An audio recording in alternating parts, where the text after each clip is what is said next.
ladies and gents, my name's Amanda from Scrimpingmommy.co.uk, and today I'm going to show you how I've made this. This is my technical drawing. This is my template, how I've worked out my sizes. Some people have asked before when I've mentioned about boxes how to work it out.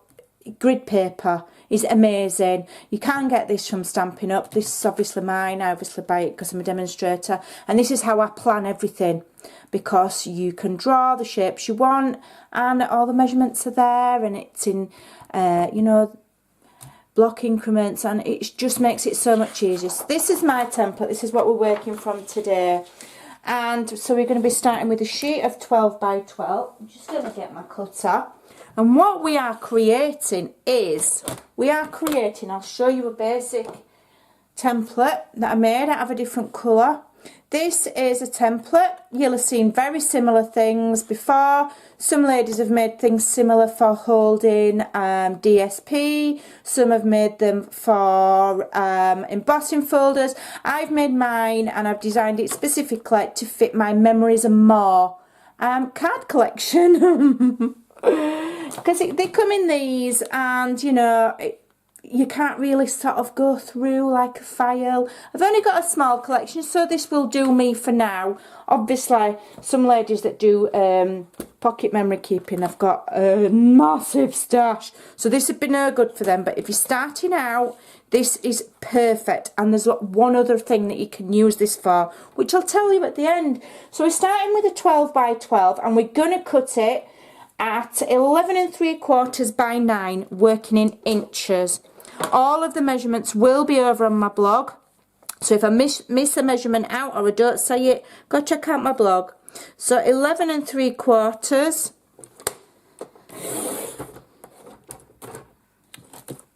by 9, and I'm working with powder pink, which is the new 2017 to 19 in colour. Okay, so we can remove those. And then we need to do some scoring. So I'm going to bring in my scoreboard. I just find it easier than using my trimmer. Okay, for lots of scoring. So here we are. So we're going to start on the long side, which is the 11 3/4 inch side. Okay, and we're going to score at 2 3/4 and 9. And that's it. So 2 3/4 and 9. Okay, and then we're going to turn it on the short side. We're going to score at 2 and 4 3/4. So 2 all the way across, and 4 3/4 all the way across. Okay, oops. So that is that bit. Then we're going to just turn it back on the long side, and we're going to have it so that this larger section is at the top, because this is the back, this is the base, and this is the front. So this large back section needs to be back up on here. And we're going to score at, what are we scoring at? 2 and 9 3/4.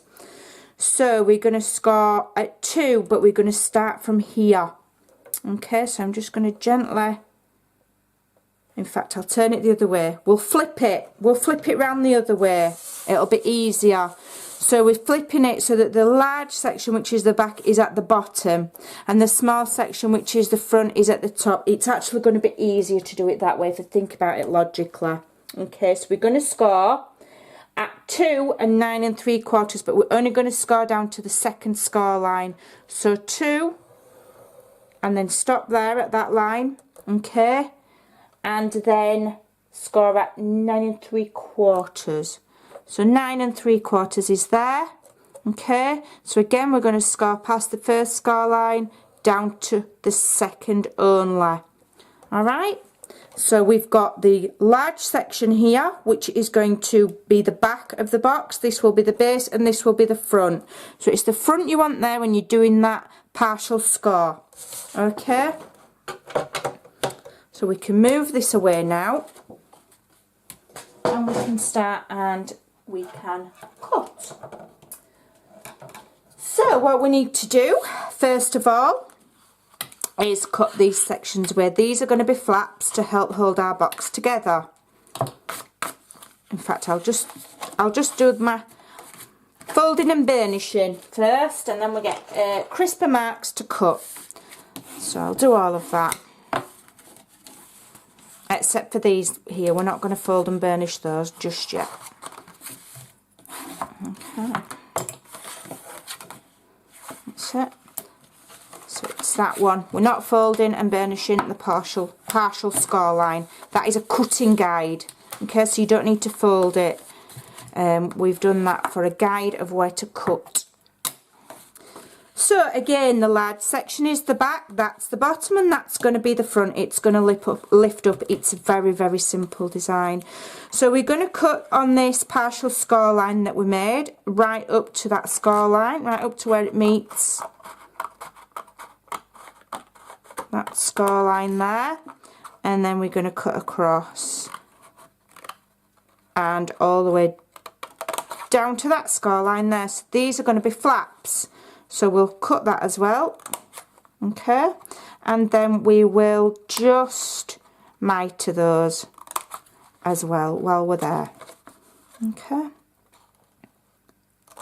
I'm just going to trim that. I've not cut that terribly straight. Let me just go back in and trim it.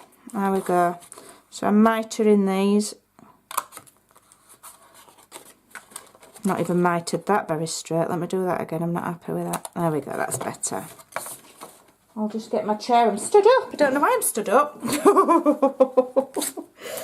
So over here we're going to do the same. We're going to cut all this section out here, just leaving the narrow flaps where we've scored. So cut along the score line, like so. If I go quiet, it's because I'm concentrating. Don't worry. Nothing's the matter. I'm just concentrating so I don't get it wrong. It's very, very, very easy, and you can make these for any purpose. You just adjust the measurements, okay. And if you don't have 12 by 12 cardstock, you can make it in, you know, draw it out, plan it, and make it in 2 pieces and join them together.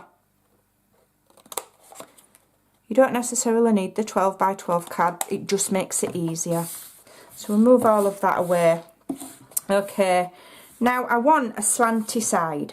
I want these sections here to have this slant here, okay? So what I'm going to do is I'm going to go old school, and I'm going to get a good old ruler and pencil. And what I'm going to do is I'm going to measure up 2 inches on each side and make a mark. So there's the 2 inch, there's the 2 inch. So I find the edge of there and I'm just doing a light pencil mark there. And then that 2 inch line is going to join up to that corner of that score line there. So get your pencil point on the centre of that score line, right at the top against your ruler, and down to your little pencil mark. Okay, do it gently and then you can rub it out if needs be. And then we're going to do the same on the other side. So we are going to, I'm just going to turn it around so it makes it easier for me to see. So there's my 2 inch there on the bottom of my cardstock. Okay, so I'll go up to there to mark the 2 inch point. And then I'm joining that to the top of there. Okay, so there's my corner. And I'm gently joining them up. So we've got 2 triangles that we're going to cut away. Okay, we're doing it by eye. Doesn't matter if it's not exactly perfect. Don't stress the little things. Doesn't matter. If you really wanted to, you could go and score it on your scoreboard, trim it on your trimmer. But you know, this is just a holder. It's handmade. Don't worry if it's not, you know. You don't need to start getting plumb lines out and stuff like that. You know, I always remember my dad when he used to put shelves up. The amount of equipment he used to get to put a shelf up. Plumb lines and spirit levels and oh my goodness. But you know, this is just a little box, so it's fine. Now I've got some little pencil marks on there, so because I did it gently, I can just rub them out so you can't see them. Okay, rub them out. Easy peasy. Right, so now these flaps here and these flaps here, and it all just lifts up and it goes together like so. Okay, so I'm going to use fast fuse for quickness. Am I still in shot? Yeah. I do prefer to use wet glue these days, but fast fuse is the stronger of the what I call, you know, quick fix adhesives that are immediate. You don't have to wait for drying time. So if you're doing a card or a box, you need fast fuse, not snail. Snail is for paper to paper. It wouldn't, you wouldn't have any longevity if you used snail. It wouldn't hold for very long. Okay, plenty on. So I don't want it to come to pieces because I am going to use this because my templates are made in colours that I don't really like. I like pink. And so, right, so this flap here, the larger flap, attaches to the bottom of your side, and the smaller flap attaches to the side of your side. Okay, so fold it over, line it up with the bottom, and then press. Same here, line it up with the edge so that it's flush, and then, oh, that's not straight. And then press. Okay, could have lined that up slightly better, but there you go. It's I'm not editing my video today. I haven't time. I've got stuff to do. And there we go. Okay. Why doesn't that's not right there? Have I cut that wrong? Let me measure that. I think I've cut that piece wrong. I have. It's too long. Let me take that off and adjust that measurement. I gave you the right measurements. I've just cut it wrong. Let me do it again. It wants to be 2 inch and I've got it at 2 1/4 for some reason. Right, so let's do it again. 2 inch. Up to my corner. And just give that a quick adjustment. I've just done it a sliver wrong, but not to worry. Cut the sliver out. There we go. Easily sorted. And do it from that end as well. There we go.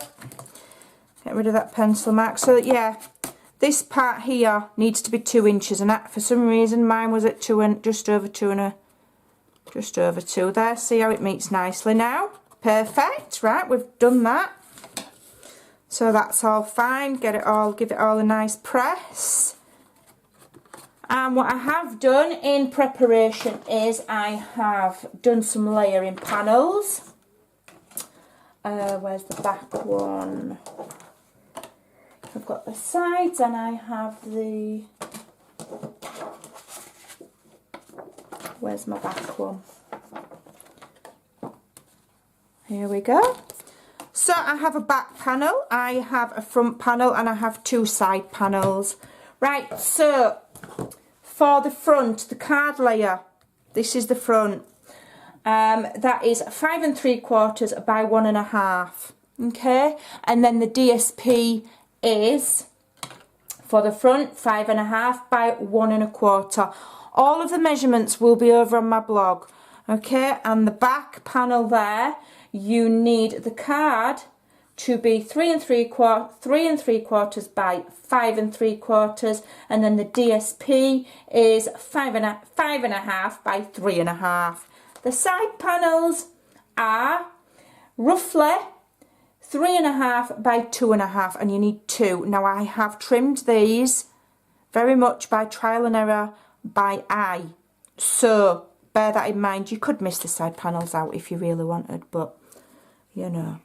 So I'm going to use Tombow, and I'm going to stick these panels on my box. I don't want to use Tombow because I want Tombow. This is Tombow. I don't want to use Fast Fuse, which I could do, but but I don't want to because I want it to be nice and straight. I want a nice increment there. So if I use wet glue, I've got time to slide it about and get it so it looks nice and everything else. Okay. And it'll just add a little bit of strength to that box as well. There we go, my side panels. And it makes it look pretty as well. I am using one that I made a boo-boo with on that side, so I redid it on that side. I'm not wasting. It'll still stick on. If you're thinking that I'm sticking the wrong side down, I'm not. This is a reused piece, so there we go. We're getting a nice increment all the way around there. And when all that's dried, with the glue, the cardstock and the DSP, it's going to give you more stability to your box. Okay.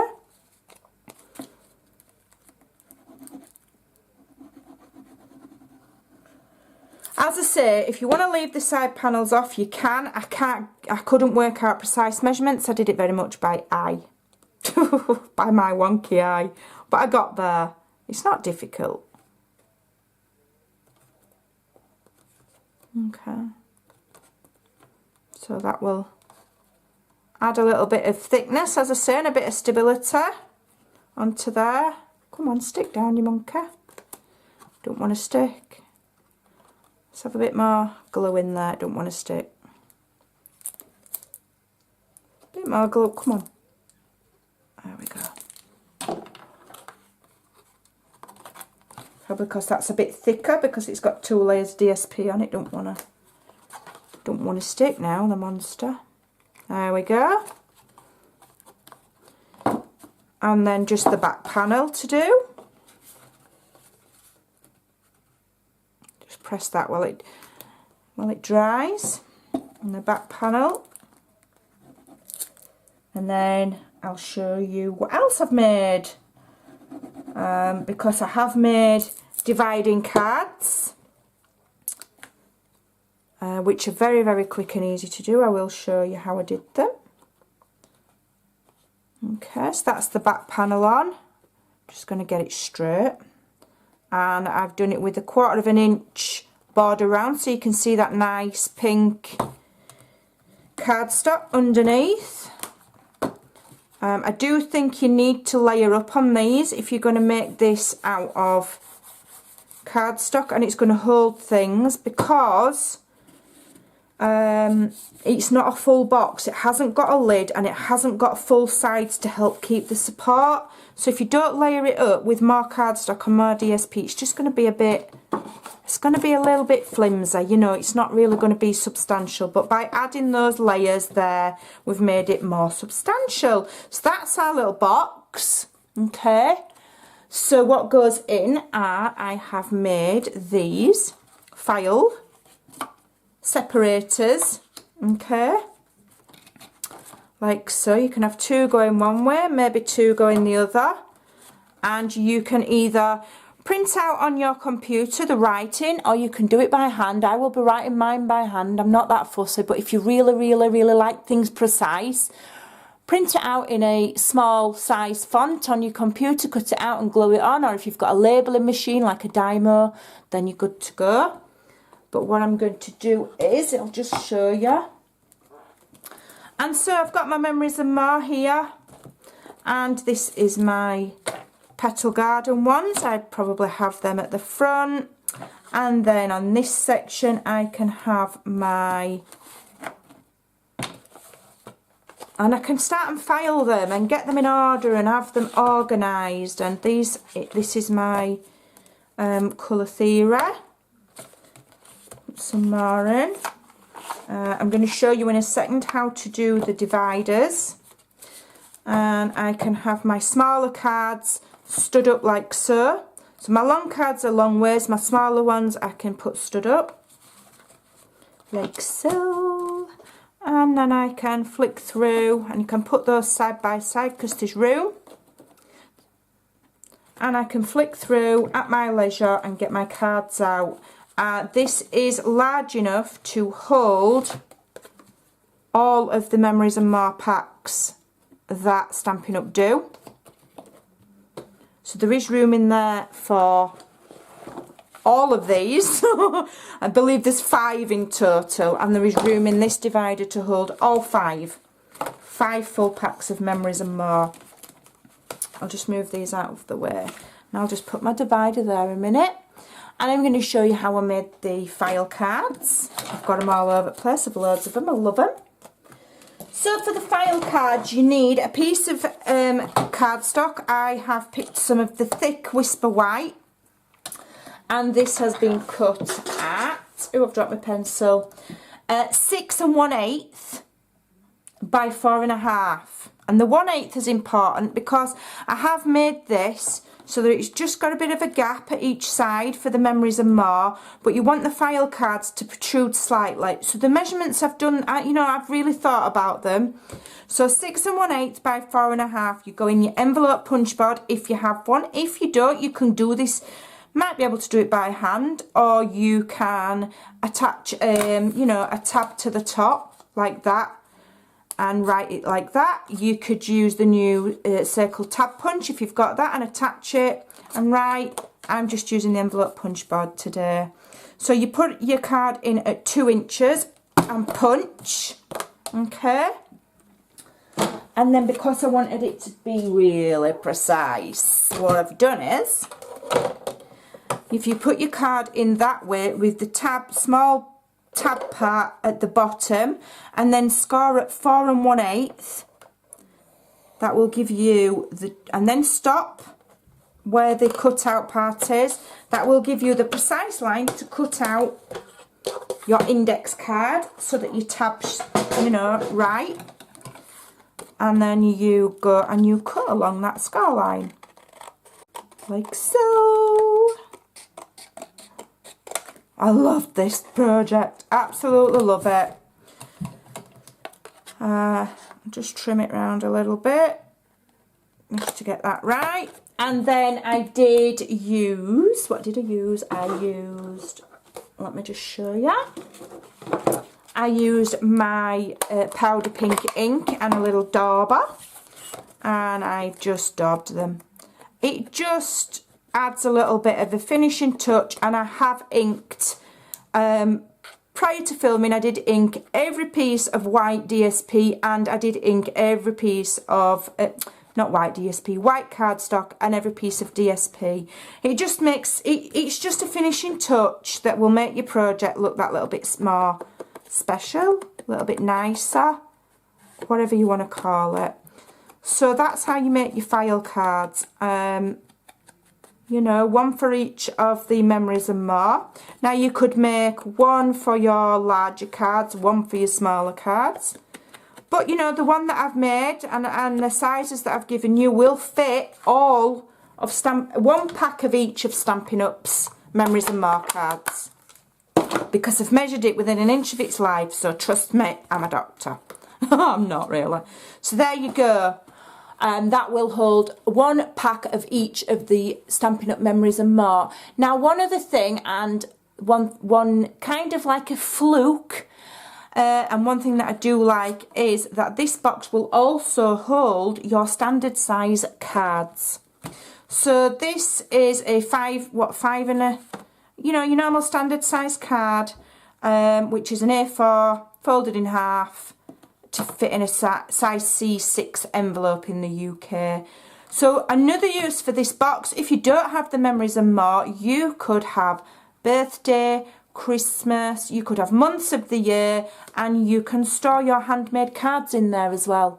Okay, if you're doing swaps at a swap event such as Stampin' Up! Team training, things like that, you can make these to hold your cards in.